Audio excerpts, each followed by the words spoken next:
Hello everyone! Nandito tayo ngayon sa aking munting greenhouse at may tanim akong kamatis. Ayan yung mga kamatis ko. Ayan. At yung isa, yung kalubay. Ay, hindi ko alam kung anong pangalan yan sa may English. Basta kalubay lang yung sa amin.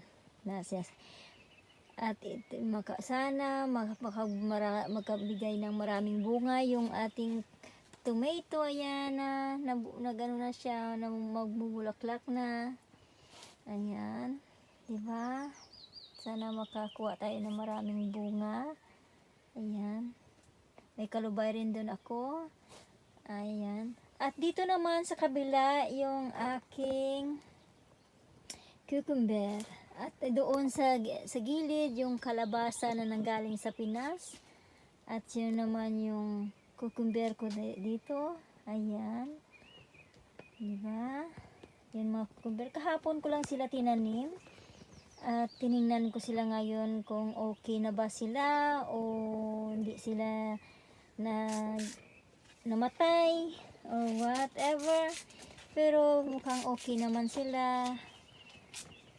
Kasi kahapon lang tinanim. At yun naman yung ampalaya ko dito, yung bitter gourd. Ayan. Ayan yung mga ampalaya ko. At ito naman yung string beans. Ayan yung string beans ko. Ayan. Yung string beans. Ayan. At saka nilagyan ko sila ng para mag-climb sila dyan. Diba? Look yan, Bina. Ayan yung mga... Sana makabigay sila ng maraming bunga. At yun na. Ayan na. May maliit na bunga na yung ampalaya natin. Ayan.